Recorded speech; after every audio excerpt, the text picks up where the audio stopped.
近日，美国又出台了一项针对中国的拟议新规，将限制和监督美国实体在人工智能等敏感技术领域向中国投资。同时，美财长耶伦还为拜登政府近期宣布的对华加征关税进行辩护。24号，中国商务部表示，美方反复强调无意对华脱钩，却打压中国产业正常发展，中方保留采取相应措施的权利。美国财政部21号发布一项拟议规则制定通知。这份12页的规则草案明确规定，凡是对下一代军事、情报、监控或网络能力至关重要的、对美国国家安全构成风险的技术的境外投资，都需要受到限制。具体包括禁止美国实体参与涉及某些技术和产品的某些交易，要求美国实体向财政部通报涉及某些技术和产品的某些其他交易。而该限制的重点领域集中在半导体和微电子技术、量子信息技术以及人工智能。尽管这项通知的标题隐晦地写着解决美国在关注国家对某些国家安全技术和产品的投资问题，但正文里则明确将中国列为关注对象。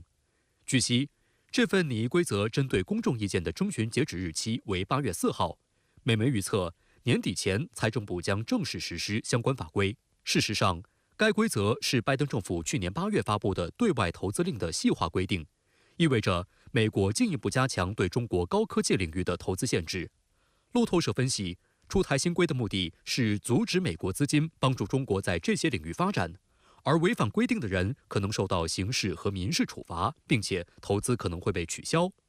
对此，中国商务部24号应询表示，美方反复强调无意对华脱钩，无意阻挠中国经济发展，但却执意发布拟议规则，限制美方企业对华投资，打压中国产业正常发展。这是典型的泛化国家安全做法，违背两国元首旧金山会晤共识，影响中美两国企业正常经贸合作，破坏国际经贸秩序，扰乱全球产业链供应链安全稳定。中方对此表示严重关切，坚决反对，将保留采取相应措施的权利。商务部发言人称，美方应尊重市场经济规律和公平竞争原则，停止将经贸问题政治化、武器化，取消对华投资限制，为中美经贸合作创造良好环境。我们并不否认美国高小院高墙会对中国的发展构成影响，但是呢，美方这种做法呢，恐怕会使自己陷入两难的境地。所以从现在来看，当美国在中美关系当中制造麻烦的时候，同时也是给自己的对外政策制造更多的阻碍。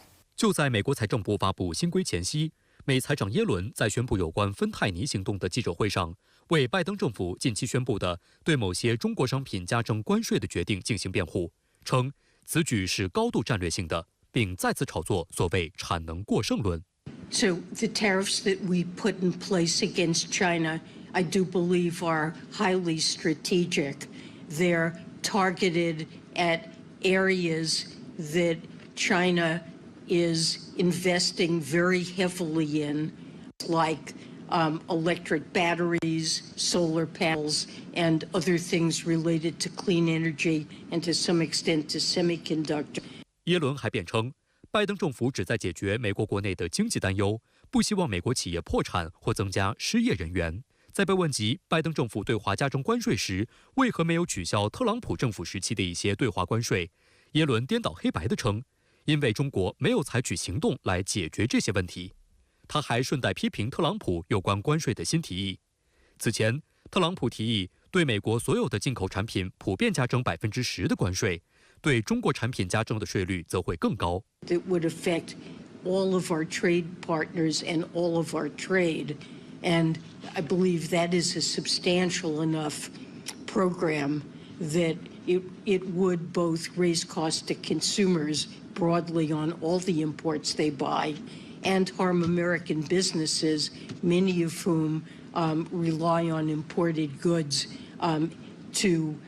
for their supply chains. It would significantly raise their costs. 商务部此前回应称，美方无视国际经贸规则，执意保留并提高对华301关税，将经贸问题政治化、武器化，不符合两国元首达成的重要共识，是典型的政治操弄。菲律宾防长24号再放话称，菲方将继续执行所谓南海补给任务。而此前一天，菲总统马克思对军方公开讲话称，无意煽动战争。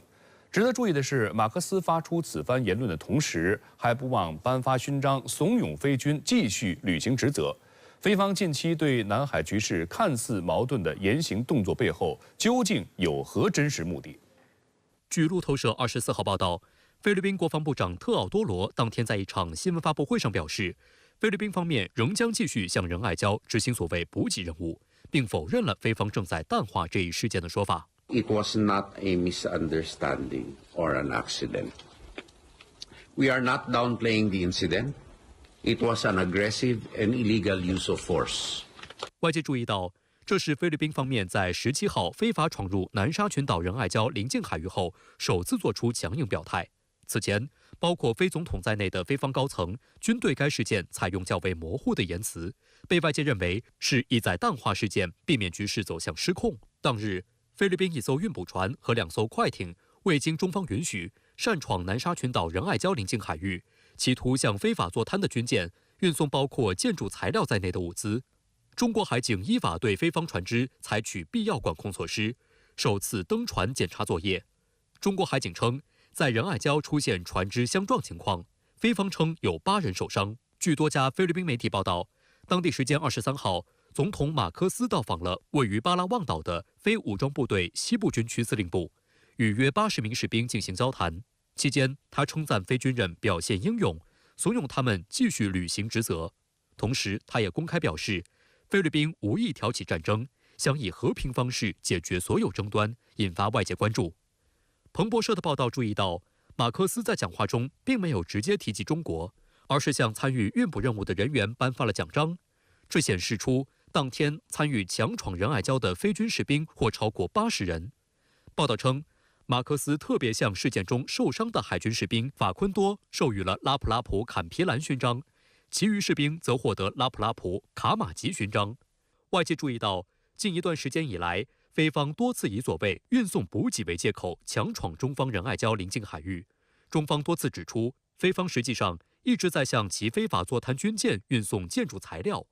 本月20号，英国《金融时报》在报道中坐实了菲方这一企图。该报道援引6位知情人士的话称，非军方参与了执行加固非法坐滩军舰的任务，秘密加固了这一破旧军舰，以延长其使用寿命。值得一提的是，菲律宾媒体曾透露，此次行动由非武装部队西部军区主导，特种作战大队也参与其中。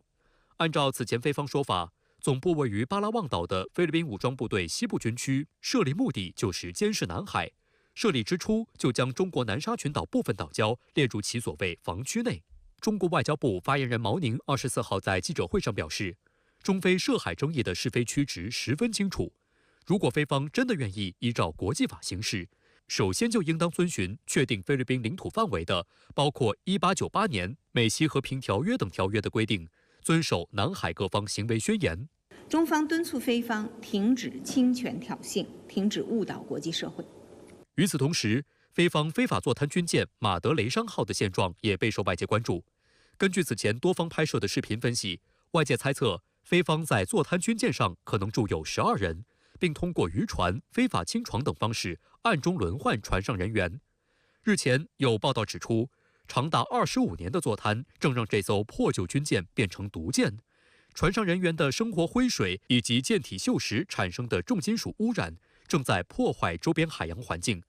还有观察指，从近期公布的画面显示，菲方正为马德雷商号喷涂高浓度防污涂料，以防止舰体进一步锈蚀。该涂料被证实会释放大量有毒物质，令海洋生物体内的细胞、组织等出现病变和异化。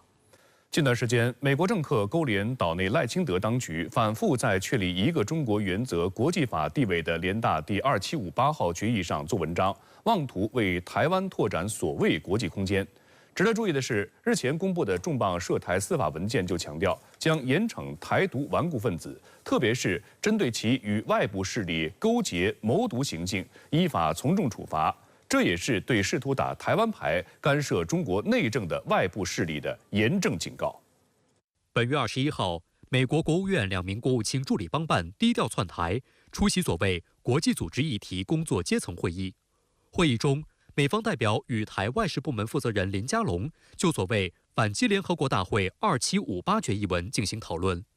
台湾联合报报道称，双方就拓展台湾所谓参与国际组织的空间交换意见。美方表达愿由美国驻外管处与台湾驻外机构合作，一同针对2758决议文重申所谓立场，站稳共同阵线。但基于所谓默契，台方并未透露2名美方官员的姓名。1971年第26届联大以压倒性多数通过第2758号决议，决定恢复中华人民共和国在联合国的一切权利，承认中华人民共和国政府代表是中国在联合国的唯一合法代表，从政治上、法律上和程序上彻底解决了包括台湾在内全中国在联合国的代表权问题。联合国是由主权国家组成的政府间国际组织，台湾是中国的一部分，根本没有资格加入。台湾地区参与国际组织活动，必须在一个中国原则下处理。显然呢，在开会期间以及呢相关的沟通当中，涉及到的已经不仅仅是美国的现任的官员与台方的外事部门的领导之间的这种沟通是有官方的性质，那么还有其他国家加入，包括台湾所谓的邦交国的代表也参与到会议当中。所以这个时候呢，会看到美国虚化一个中国原则，在这个一个中国原则方面呢，有更多的负面的动向，中方是必然要做出反应的，是不可能听之任之的。近段时间，美国一些人反反复复在联大第2758号决议上做文章，鼓吹支持台湾地区参加联合国会议和活动，充分暴露其藐视历史和用心险恶。4月29号，美国务院东亚局助理国务卿邦办兼中国事务协调员兰默克指称，中国曲解联大2758号决议，目的是在国际社会孤立台湾，限制台湾有意义参与联合国体系和其他国际组织。在兰默克发表言论的第2天，美国务院亚太事务主卿康达就在一场美国会参议院外交委员会的听证会上，将兰默克的说法原封不动再叙述了一次。5月6号，中国外交部发言人林健严厉驳斥兰默克的言论，完全是对事实的歪曲、对历史的篡改、对国际法和国际关系基本准则的践踏，强调联大第2758号决议不容挑战，一个中国原则不可撼动，打台湾牌必然撞到南墙，支持台独必将引火上身。